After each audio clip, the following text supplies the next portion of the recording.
Les scientifiques du Royal Alberta Museum sont des spécialistes dans leur domaine, mais c'est seulement en travaillant en équipe qu'ils peuvent complètement reconstituer l'histoire naturelle de l'Alberta.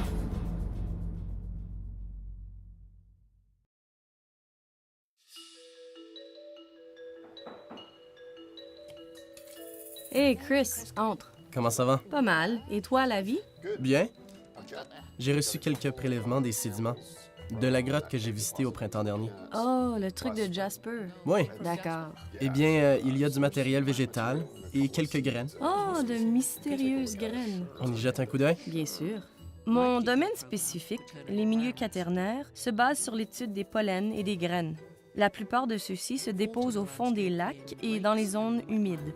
Année après année, les couches de sédiments s'empilent dans les zones humides, y renfermant des graines et des pollens qui offrent presque un registre de ce qu'était la végétation à différentes périodes du passé. Ainsi, je vais sur ces sites, je prélève des échantillons, les ramène ici au laboratoire et ensuite nous passons beaucoup de temps à les traiter pour extraire le pollen ou pour extraire les graines afin de comprendre quel type de végétation poussait sur le site à cette époque. À partir de là, déterminer à quoi ressemblait le climat et le paysage. C'est dans la région alpine, sous-alpine. Je dirais les contreforts. Les contreforts? La région des contreforts des Rocheuses. Alors, c'est probablement Épinette d'Engelmann. Mais c'est définitivement quelque chose qu'on va retrouver dans la région de nos jours. Oui, dans la région de nos jours. Bon, ça colle avec mon impression, ma première impression du site.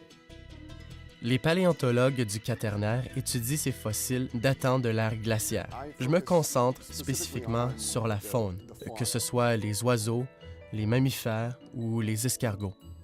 La plupart du temps, on cherche de petits fossiles, car ce sont généralement les petits animaux qui donnent le plus d'informations sur les environnements passés. J'aime travailler sur les dépôts que l'on trouve dans les grottes parce qu'ils offrent l'une des rares possibilités d'aller dans les régions montagneuses et d'actuellement obtenir un registre raisonnable de fossiles. Quand nous ramenons des échantillons des grottes au musée, nous mettons les sédiments que nous avons extraits dans des sacs. Nous les ramenons au laboratoire et nous les passons dans des tamis. Ensuite, je passe une grande partie de la journée à fouiller dans les sédiments lavés pour trier les fossiles et les placer dans des flacons individuels. Et c'est seulement après cela qu'on peut commencer à poser de très intéressantes questions scientifiques.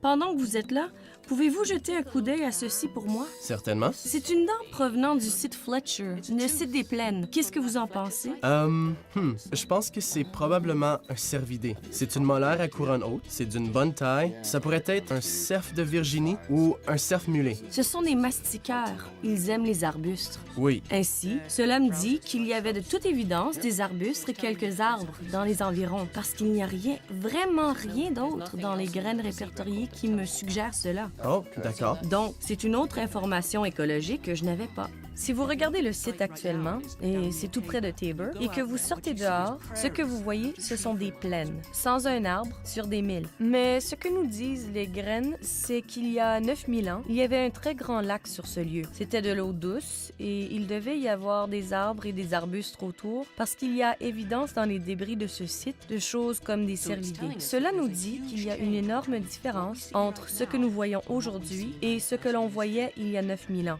Travailler avec d'autres personnes qui ont une expertise dans différents domaines est vraiment très important. Le type de travail que Chris fait, faire la recherche sur les restants fauniques et les animaux, c'est comme voir les personnages de la pièce.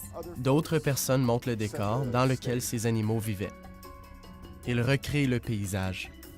Ainsi, à nous deux, nous pouvons mettre en place un tableau beaucoup plus complet de ce qui se passe vraiment qu'en travaillant chacun de son côté.